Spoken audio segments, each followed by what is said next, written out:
Canadians in 3 federal ridings are going to the polls next month. Prime Minister Mark Carney has called by-elections on April 13th in the Quebec riding of Terrebonne and in 2 Toronto ridings, University Rosedale and Scarborough Southwest.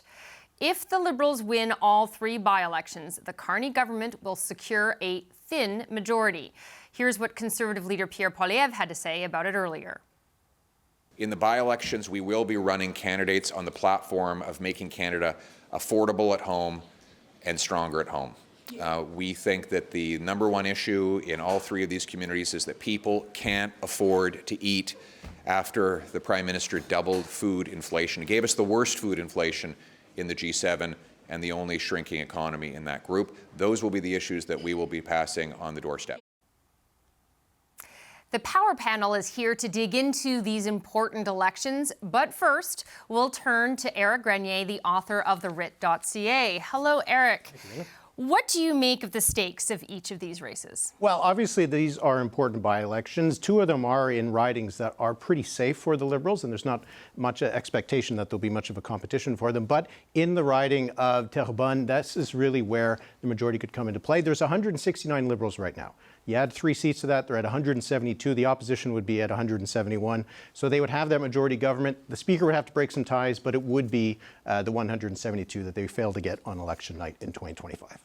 Now, you kind of mentioned Terrebonne as where it could all happen, but do you expect these all to be tight races? What are you looking for? Yeah, we can look at some of the results from last time, and it kind of paints a portrait of why there's only one race that we should be really paying attention to. So University Rosedale, that was Chrystia Freeland's riding, and she won with 64%. This is almost a 40-point gap over the Conservatives. So really, everybody's expecting that the Liberals will be able to hold this. They have Danielle Martin, who's a well-known physician, as their candidate. So the Liberals are expected to hold University Rosedale. In Scarborough Southwest, again, this was a pretty safe riding. This was Bill Blair. Again, 62% of the vote. It was an over 30-point margin for the Liberals in that riding. Now they have Dolly Begum, who is a former Ontario NDP MPP, on the ballot.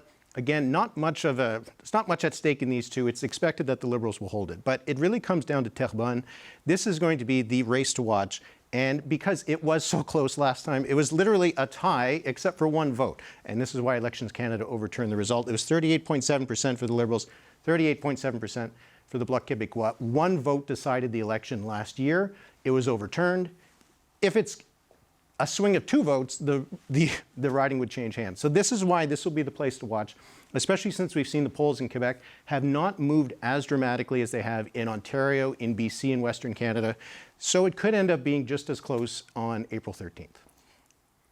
So, Éric, let's zoom in even further on Terrebonne in terms of how you expect it really to play out, the majority stakes to play out in that riding. I think one of the debates there is going to be for voters, do they want to give Mark Carney a majority, or do they want to elect a Bloc MP who would then keep them to a minority, keep them in check? But if we look at the approval ratings in the country in the most recent poll that was put out by Léger, we kind of get an indication that Quebecers might not be all that opposed to the idea of giving Mark Carney a majority. So this is Mark Carney's approval across the country. It is 61%. We look at Ontario, it is 62%. Scarborough and University Rosedale perhaps not in much danger. But in Quebec, it's 60% as well. So you have high support among Bloc voters in Quebec for Mark Carney, surprisingly. You have strong poll numbers in the province. Is the question of whether the Liberals should get a majority government or not, is that going to repel voters in Terrebonne? With a 60% approval rating for Mark Carney, he might actually have a number of friends in Terrebonne. So we all know that you pay attention to by-elections very closely, but it sounds like everyone will be paying very, very close attention to these. Thank you very much, Éric Grenier, the author of the Writ.ca. Thank you.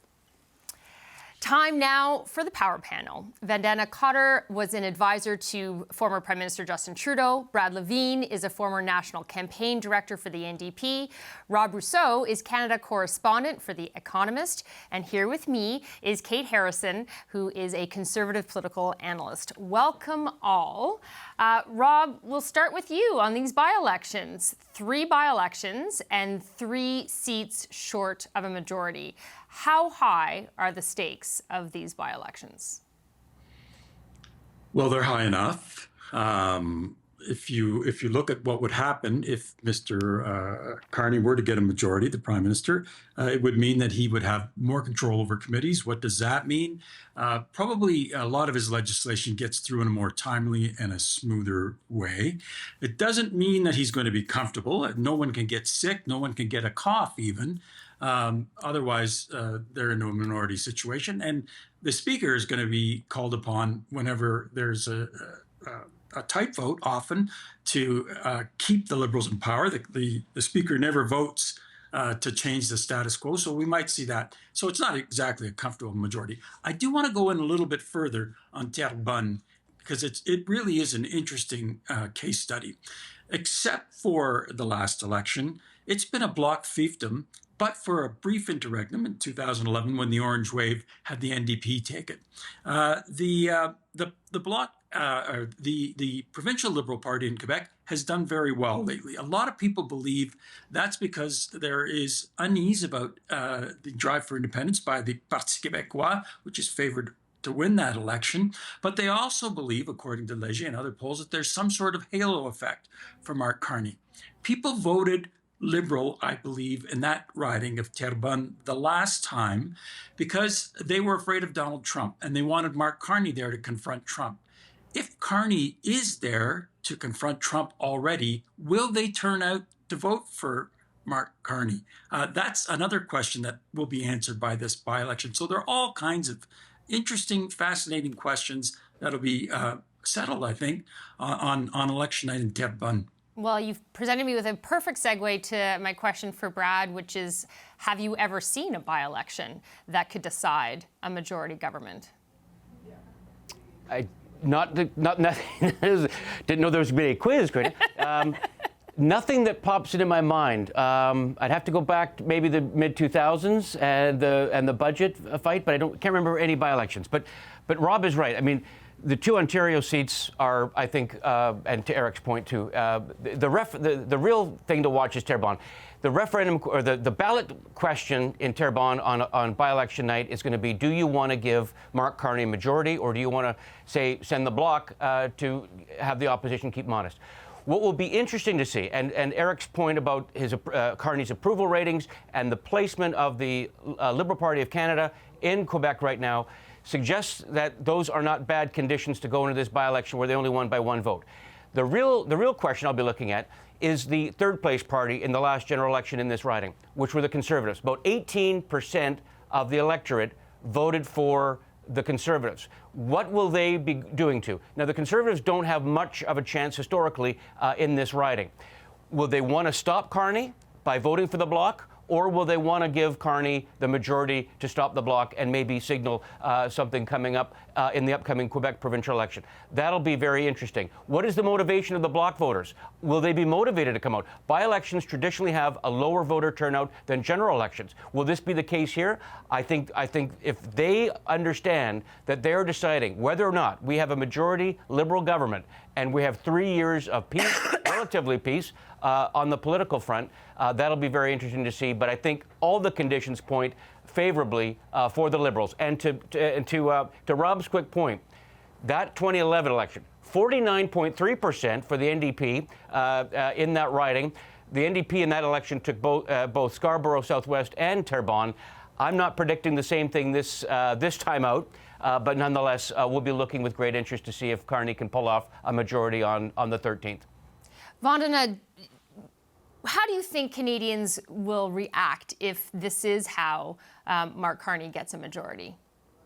I think largely they'll be comfortable. I think people are looking for stability, and that's what's going to help support Mark Carney during this time.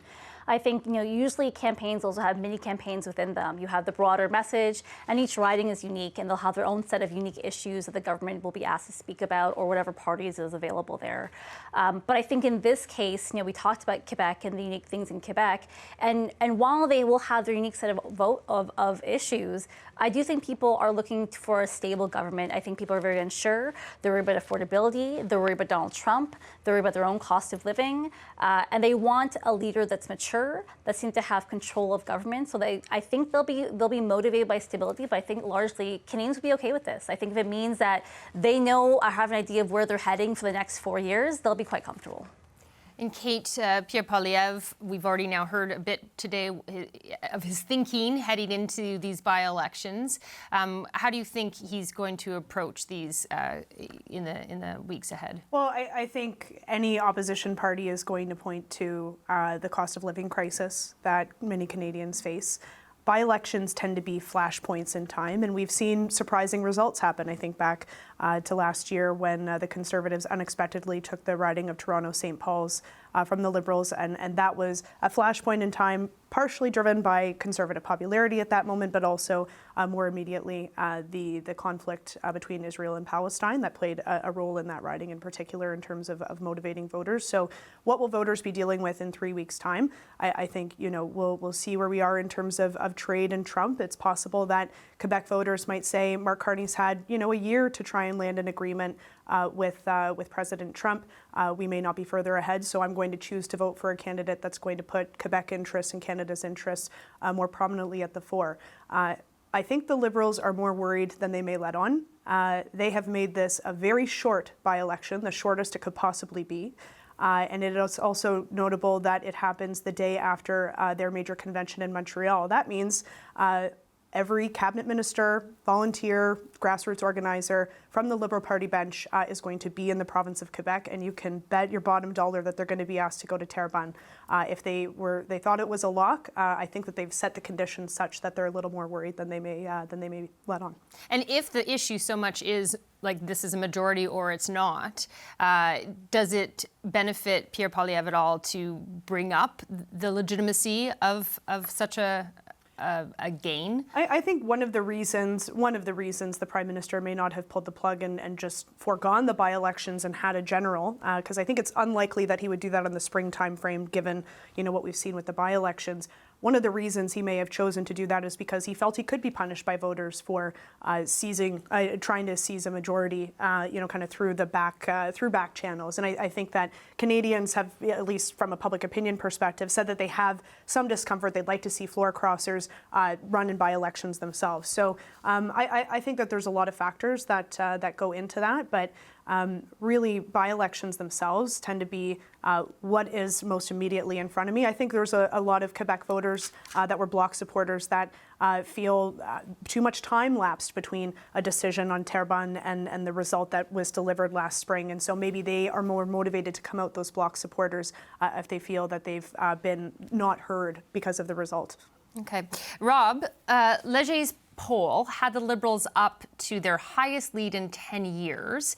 What did you make from those numbers? That there are a lot of Liberals who are lusting for an election this spring and who are going to be disappointed that we're having by-elections rather than a general election. Look, those numbers I always say, polls in between elections are almost meaningless. In this instance, they are, I think, a report card on how the government is perceived so far. But until we're in a general campaign, they're generally meaningless. And we all know that polls shift during a campaign. If we look at the polls in the last campaign, I think if that campaign would have gone on another week or so, the result would have been even tighter than it was. But should Liberals take heart? Yes. Should some of those who are who believe that it's their job to keep their party in power as long as possible, and who think that the Liberals are missing out on an opportunity to get 4 more years of government, are they disappointed? They are very definitely disappointed. Brad, NDP leadership, I believe voting starts today. Yeah. The NDP will only have just elected their new leader by the time the voting day is here. Do you think that actually will hurt the NDP's brand right now, that their leaders in place only that soon? Yeah, I mean, the timing is not opportune for the New Democratic Party of Canada, that's for sure. But if you take a look at where the party is at now and where it needs to be in time for the next general election, it has a lot of building to do. You can't build in the weeks between today and April 13th, the by-election day. So even if we had 3 more months or 2 more months, all you're really doing is just harnessing the momentum from the leadership, hopefully harnessing your precious resources in and around basically 3 ridings in which in the last general election we did very, very poorly. So not to worry about these 3 by-elections at this stage. Have a good leadership race at the end of March, rally and unite behind the new leader, and start that path of rebuilding.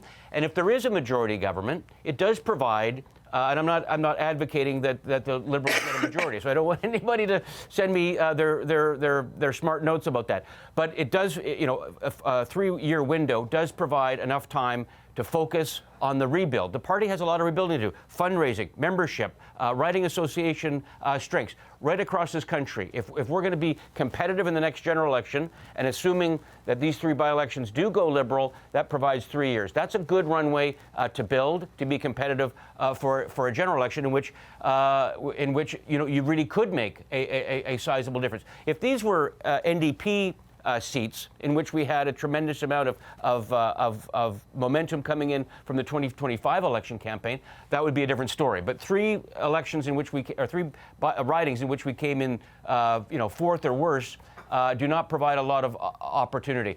You know, I wish the candidates well. I'll certainly do whatever we can to help them in that. But you got to be fair to yourself and the membership that the rebuilding process is going to take some time, and that's going to, you know, take place beyond the April 13th deadline. Vanna, what do you think the chances are for the Liberals? Where would you place the chances for the Liberals in Terrebonne? I prefer when my former teammates stay humble. So I would say I wouldn't put too much stock into it. I would say they still have to throw everything they can at it. The worst thing with high polls is that people get complacent. And as someone who dealt with a lot of campaigns and a lot of grassroots organizing, the more importantly that you stay connected to what the people want. I think you'll see every week someone going there. I think you'll see all the resources thrown not only at Terrebonne, but also at University of Rosedale, also at Scarborough Southwest, because it is important for them to also have a good showing. Now, by-elections traditionally are tough for the government because they are people who know that this may or may not change how things are working. Now, Rob alluded to some of the shifts that while there is a majority, it is a small majority. So we'll see how that impacts voter motivation. But overall, I still think that while chances are fairly good, listen, the MP, Tatiana Auguste, who is not currently the MP, she's had a year in Terrebonne, a year to bring up her name, a year to organize, a year to connect with people. I saw Prime Minister Carney already there, so she has a bit of a head start. I can't recall who the other candidate is right now, so I think it looks good, but either way, I think it's always best to also just put everything you can at it and not take anything for granted. Kate, we've seen Monsieur Poilievre undertake a foreign trip at the start of this year and saying he wants more cooperation in the House, people pointing to that as sort of a messaging shift. Do you think that shift is being registered by voters? I think voters want to see parties collaborate during very uncertain times, and I think that the opposition is responding to that. And I think that the government, to their credit, has been open to working with the opposition on some key bills and pieces of legislation that they can move forward together on. But I would expect a by-election to be competitive and to be, to Vandana's point, an assessment on the government's performance. One thing we haven't mentioned, but I think maybe a feature in a by-election 3 weeks from now, 4 weeks from now, gas prices. Because of the conflict that's happening in Iran, we are already seeing a jump at the pumps, and there's going to be likely inflation that spirals out of that. If that conflict continues and that uncertainty continues, the focus on affordability and the plan on cost of living may, I don't know that it necessarily eclipses stopping a majority. I wouldn't profess to know the constituents of Terrebonne to that effect. But will it be top of mind, and will voters be thinking about the government's performance on those issues as opposed to international ones? I think it's possible.